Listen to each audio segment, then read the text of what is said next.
नमस्कार दोस्तों, आप देख रहे हैं गवर्नमेंट एम्प्लॉय न्यूज। केंद्रीय कर्मचारियों के लिए पुरानी पेंशन योजना की फिर से बहाली, संसद में वित्त मंत्रालय ने दी बड़ी जानकारी। जी हां दोस्तों, 10 अगस्त 2026 को एक महत्वपूर्ण जानकारी सरकारी कर्मचारियों के लिए ओल्ड पेंशन स्कीम को फिर से बहाल किए जाने से जुड़ी हुई। तो क्या जानकारी है, सब कुछ आपको बताया जाएगा। जानने के लिए बने रहें इस वीडियो के लास्ट तक। वीडियो में आगे बढ़ने से पहले आपको बता दें कि किसी भी सरकारी आदेश की कॉपी प्राप्त करने के लिए आप हमारे व्हाट्सएप और टेलीग्राम चैनल से जुड़ सकते हैं, जिनका लिंक इस वीडियो के डिस्क्रिप्शन में दिया गया है। साथ में ही हमारी वेबसाइट को भी आप चेक कर सकते हैं, जिसका भी लिंक आपको इस वीडियो के डिस्क्रिप्शन में मिल जाएगा। तो आपकी जानकारी के लिए बता दें, 10 अगस्त 2026 को लोकसभा में प्रश्न पूछा गया था, जो कि आपके सामने है, ओपीएस को फिर से बहाल किए जाने से जुड़े हुए। तो पहले यहाँ पर सवाल जानेंगे, उसके बाद में इन सवालों के क्या जवाब दिए गए हैं वो जानेंगे। सवाल इस प्रकार थे जो कि पूछे गए थे श्री आदित्य यादव जी के द्वारा।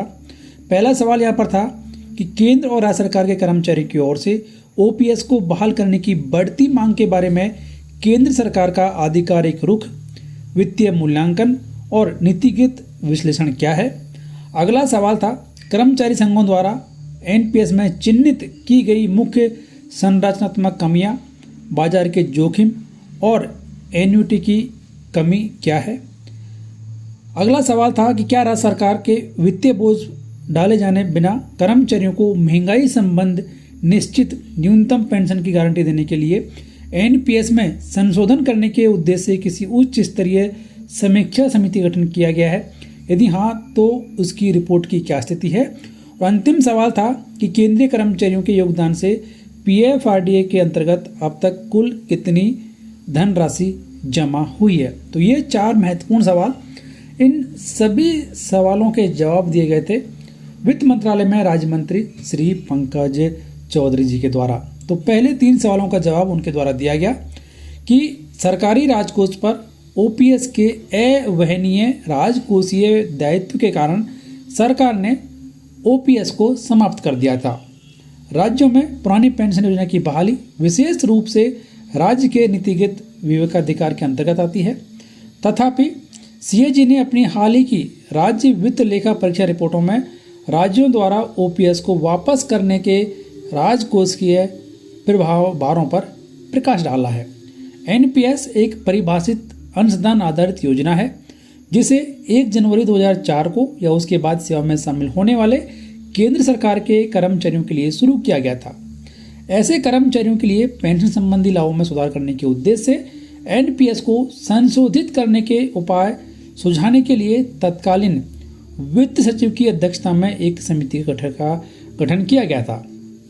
और यहाँ पर उसी समिति के द्वारा किए गए विचार विमर्श के आधार पर एकीकृत पेंशन योजना यानी कि यूपीएस को 1 अप्रैल 2025 से एनपीएस के अंतर्गत एक विकल्प के रूप में पहले ही लागू कर दिया गया है, जिसका उद्देश्य एनपीएस के अंतर्गत आने वाले केंद्र सरकार के कर्मचारियों को सेवानिवृत्ति के बाद मुद्रास्फीति से संबंधी परिभाषित लाभ प्रदान करना है, जिसके अंतर्गत न्यूनतम 1000 रुपये मासिक पेंशन का प्रावधान किया गया है। यूपीएस एक कोष आधारित भुगतान प्रणाली है, जो कि कर्मचारी तथा केंद्र सरकार दोनों द्वारा नियमित एवं समयबद्ध रूप से किए गए अंशदान के संचय और उसके निवेश पर निर्भर करती है।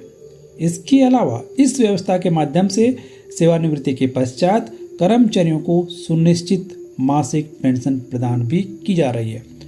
अब यहाँ पर यह भी कहा गया कि ताज़ा जानकारी के अनुसार केंद्र सरकार के कर्मचारियों के लिए एनपीएस के अंतर्गत प्रबंधन के तहत कुल परिसंपत्ति 3.65 लाख करोड़ रुपए है।